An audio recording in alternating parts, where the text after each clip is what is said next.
अस्सलाम वालेकुम नाजरीन, NT न्यूज़ के खबरनामे में आप सबका इस्तकबाल है। रियासत तेलंगाना के तमाम तालीमी इदारों की तातीलात में 30 जनवरी तक तोसी कर दी गई है। चीफ सेक्रेटरी सुमेश कुमार ने चीफ मिनिस्टर के चंद्रशेखर राव की हिदायत के बाद ये अहकाम जारी किया।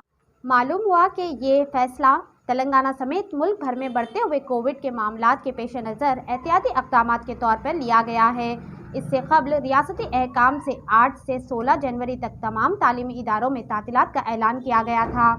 ताहम KCR हुकूमत ने रियासत में कोरोना वायरस की तादाद में मुसलसल इजाफे के पेश नज़र छुट्टियों को महीने की आखिरी तक बढ़ाने का फैसला किया है। हुकूमत ने रियासत में कोरोना पाबंदियों को 20 तारीख तक बढ़ा दिया गया है। दरअसल एक दिन में 1963 नए कोविड केसेस दर्ज हुए, जबकि एक्टिव केसेस की तादाद 22,017 थी। दिल्ली के रियासती सेहत के बुलेटिन के मुताबिक दिल्ली में हफ्ते के रोज़ 20,718 ताज़ा कोविड केसेस रिपोर्ट हुए, जो पिछले दिन की तादाद से तकरीबन 4,000 कम है। केसेस की तादाद में कमी ताहम ICMR की नई रहनुमाई खतूत की मांग पर जांच को ख़त्म करने के बाद कम टेस्ट कराए जाने की वजह से हुआ। दिल्ली में मस्बत की शरह पिछले दिन की तरह 30.64% पर है। ताहम ये पिछले साल अप्रैल मई में इन्फेक्शन की डेल्टा वेरिएंट से चलने वाली लहर के दौरान देखी गई 36% से ज़्यादा मस्बत शरह से कम है। हफ्ते के रोज़ 30 अमवात की इत्तला मिली है, जिससे जनवरी की कुल तादाद 200 से ज़्यादा हो गई है। सिर्फ चारशंबे को ही 40 अमवात हुई। आम तौर पर अमवात की तादाद में कमी केसेस की तादाद में 1 या 2 हफ्ते की कमी के बाद होती है। पिछले 2 दिनों में केसेस के मुतालिक तादाद में कमी के साथ हफ्ते को एक्टिव केसेस की तादाद में कमी देखी गई। दिल्ली में 93,407 एक्टिव केसेस रिकॉर्ड किए गए। इनमें से 2,620 अफराद को हॉस्पिटल में दाखिल किया गया। मुल्क में एक बार फिर कोरोना केसेस तेज़ी से बढ़ते हुए नजर आए। इतवार की सुबह तक गुज़िश्ता 24 घंटों में 2,71,200 नए कोविड केसेस रिकॉर्ड किए गए। डेली पॉजिटिविटी रेट 16.28% है।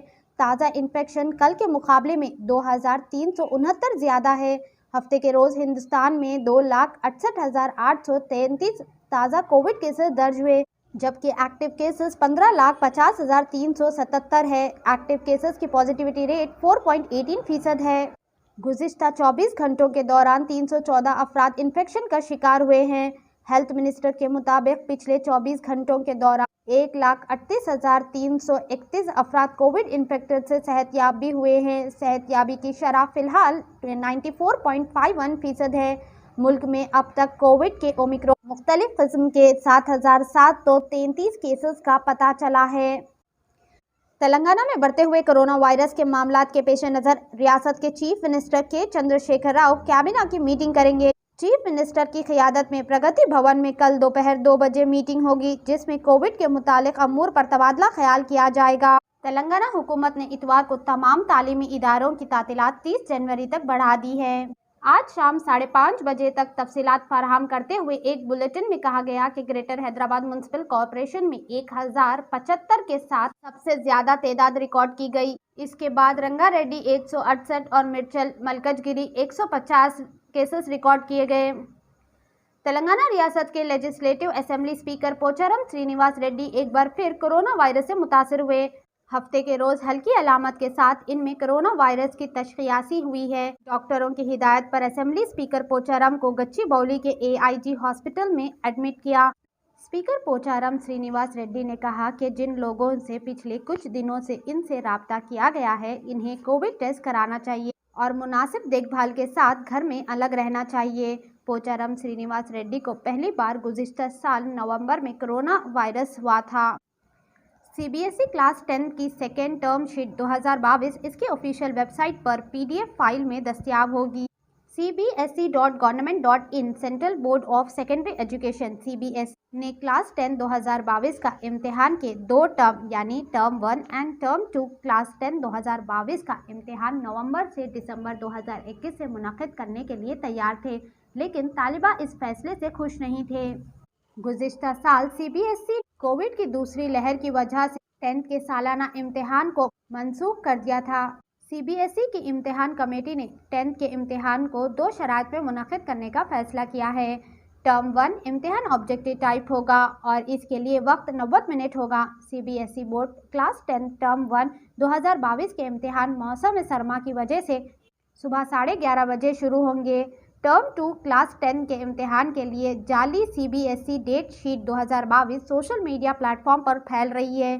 کلاس 10 کے طالبات سے درخواست کی جاتی ہے کہ وہ آفیشیل ویب سائٹ دیکھیں۔ مشہور سکندرآباد کلب آتش گیس سے خاصر۔ سکندرآباد کلب میں اتوار کی صبح 3 بجے زبردست آگ لگ گئی۔ چند لمحوں میں آگ پورے کلب میں پھیل گئی اور کلب کی مرکزی عمارت مکمل طور پر جل کر خاکستر ہو گئی۔ فائر فائٹر کے ساتھ ٹیمیں موقع پر موجود تھیں۔ آگ پر قابو پانے میں 2 گھنٹے لگے۔ اطلاع کے مطابق آگ سے کوئی جانی نقصان نہیں ہوا، تاہم 20 کروڑ روپے کا کلب کے مالک کو نقصان پہنچا۔ سکندرآباد کلب کے صدر آر رگھورام ریڈی نے بتایا کہ کلب کو ہفتے کی رات 11 بجے بند کر دیا گیا تھا۔ اتوار کی صبح 3 بجے مرکزی عمارت میں آگ بھڑک اٹھی۔ لکڑی کا فرش، فرنیچر اور سیڑھیوں کی وجہ سے آگ پر قابو پانے میں 2 گھنٹے لگے۔ آگ لگنے کی وجہ غیر یقینی ہے۔ بی رمیش ACP مہان کالی نے کہا کہ ابھی آگ پر قابو پا لیا گیا ہے، اس لیے تحقیقات ٹیم تھوڑی دیر میں اندر جائے گی اور تب ہی ہم کسی نتیجے پر پہنچ سکیں گے۔ گریٹر حیدرآباد میونسپل کارپوریشن برسوں سے 12,000 سے زیادہ معاملات میں پھنسے ہوئے ہیں اور یہ معاملات ملک کے مختلف عدالتوں میں پینڈنگ ہیں۔ آفیشیل ڈیٹا کے مطابق 82,424 پینڈنگ ہیں۔ اس کے بعد شہر کے سول عدالت میں 3,317، لوکایوکتا میں 317، ہیومن رائٹ کونسل میں 121، سپریم کورٹ آف انڈیا میں 21 اور نیشنل گرین ٹریبیونل میں 21 مقدمات پینڈنگ ہیں۔ زیادہ تر مقدمات زمین کے مسائل، پبلک انٹرسٹ فیس کے تنازع میں ہیں۔ GHMC commissioner DS Lokesh Kumar کی طرف سے بلائی گئی ایک حالیہ جائزہ میٹنگ کے دوران بتایا گیا ہے کہ ان میں سے کئی معاملات میں وہ کاؤنٹر ابھی تک پینڈنگ ہیں۔ امریکی ارب پتی ایلون مسک کا افسوس ہے کہ ان کی الیکٹرک کار کمپنی ٹیسلا ہندوستانی حکومت کے ساتھ بہت سے چیلنجوں سے گزر رہی ہے، جس کی وجہ سے ملک لانچ کرنے کے منصوبوں میں تاخیر ہوئی ہے، جس کی وجہ سے مزید 2 ریاستوں سے دعوتیں موصول ہوئی ہیں۔ اس ہفتے کے شروع میں تلنگانہ کی دعوت کے بعد پنجاب کانگریس کے سربراہ نوجوت سنگھ سدھو اور مہاراشٹر کے ایک اور وزیر نے آج مسٹر مسک کو اپنی